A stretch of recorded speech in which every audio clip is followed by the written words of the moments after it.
ونعوذ بالله من شرور أنفسنا ومن سيئات أعمالنا من يهده الله فلا مضل له ومن يضلله فلا هادي له ونشهد أن لا إله إلا الله وحده لا شريك له ونشهد أن سيدنا وسندنا وحبيبنا وطبيبنا ومرشدنا ومولانا ومأوانا وملجأنا محمد صلى الله عليه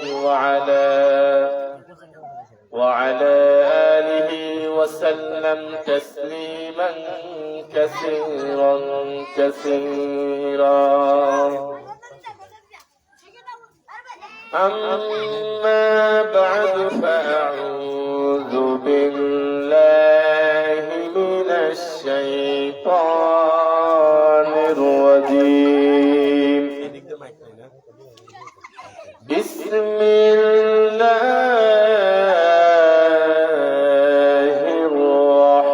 الرحمن الرحيم. إنا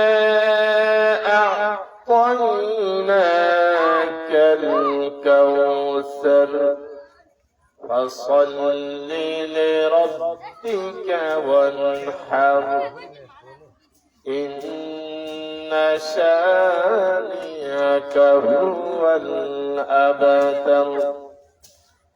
وعن أبي هريرة رضي الله تعالى عنه قال قال رسول الله صلى الله عليه وسلم إذا مات الإنسان انقطع عنه عمله إلا من ثلاثة أو صدقة جارية أو علم ينتفع به أو ولد صالح إن الله وملائكته يصلون على النبي يا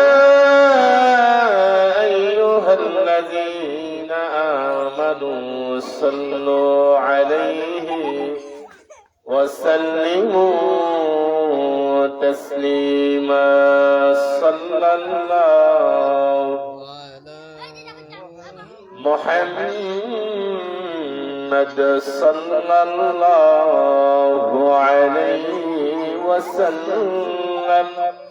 صلى الله على محمد صلى الله عليه وسلم.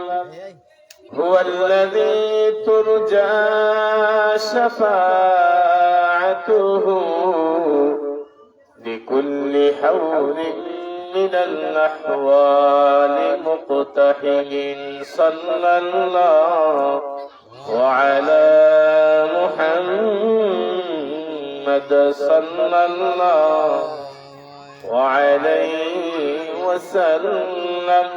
صلى الله على محمد صلى الله عليه وسلم. একটু জবান খুলে পড়েন লা ইলাহা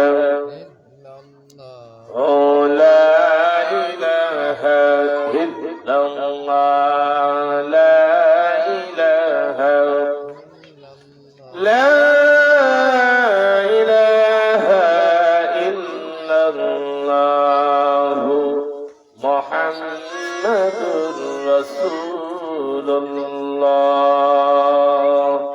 সাল্লাল্লাহু তাআলা আলাইহি ওয়াসাল্লাম।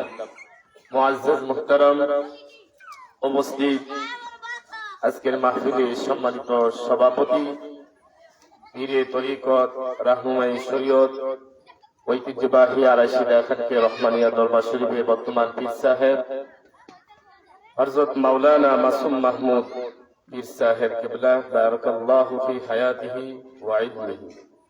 আজকের মাহফিলে যিনি প্রধান বক্তা, বিশিষ্ট ইসলামী চিন্তাবিদ, সুমধুর কণ্ঠস্বর হযরত মাওলানা হাফেজ মাহতাবউদ্দিন ইব্রাহিম সাহেব, জমশেদপুর কসবা ব্রাহ্মণবাড়িয়া। বিশেষ বক্তা, বিশিষ্ট ইসলামী চিন্তাবিদ, সুমধুর কণ্ঠের অধিকারী হযরত মাওলানা এমদাদুল হক আল কাদরি সাহেব, নবীনগর পশ্চিমপাড়া জামে মসজিদ। সম্মানিত ওয়াইজেরে কেরাম, উপস্থিত অত্র মসজিদের সম্মানিত খতিব সাহেব, দিগার ওলামায়ে কেরাম, আমার সম্মানিত মুরব্বী বাবারা, পর্দানিশী, সর্বগুণে গুণান্বিতা আমার স্নেহভাজন মা বোনেরা, সকলের প্রতি আমার আবারও সালাম। আসসালামু আলাইকুম ওয়া রাহমাতুল্লাহি ওয়া বারাকাতুহু। আপনারা এই গ্রামে মাহফিল, অথচ মাহফিলের মানুষের কোনো পরিবেশই নাই, ঠিক কিনা বলেন? আমি তো মনে করছি যে আজকে ওলামায়ে কেরাম যারা আছে এরাই মনে বেশি আসছে আপনাদের উপস্থিতির চাইতে, ঠিক না মুরব্বী? এইরকম যদি হয়, হাদিসে আসছে খালি এমন একটা সময় আসবে মসজিদে মুসল্লি থাকবে ভরপুর, কিন্তু আমল থেকে, ইমান থেকে শূন্য, ঠিক কিনা বলে? কিন্তু এখন বর্তমানে মাহফিল ঠিকই হচ্ছে, কিন্তু মুসল্লি থেকে শূন্য, ঠিক কিনা বলে? সুতরাং আজকে যারা এই মাহফিল আয়োজন করেছেন, আয়োজক এবং সহযোগী যারা আছেন, আপনারা অবশ্যই মাহফিলকে সুন্দর করার লক্ষ্যে সবাই মাহফিল এসে বসুন।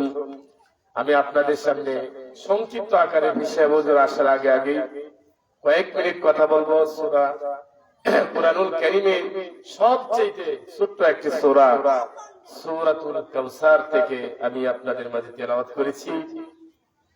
এই বিষয়ে শানে নুজুল এবং এর উপরে দু একটি কথা বলার চেষ্টা করব। মা তাওফীক ইল্লা বিল্লাহ। কুরআনুল কারীমে সবচেয়ে ছোট্ট সূরা, সূরার নাম কি কোন তো দেখি? সূরাতুল কাউসার। এই সূরাটি 3টি আয়াতে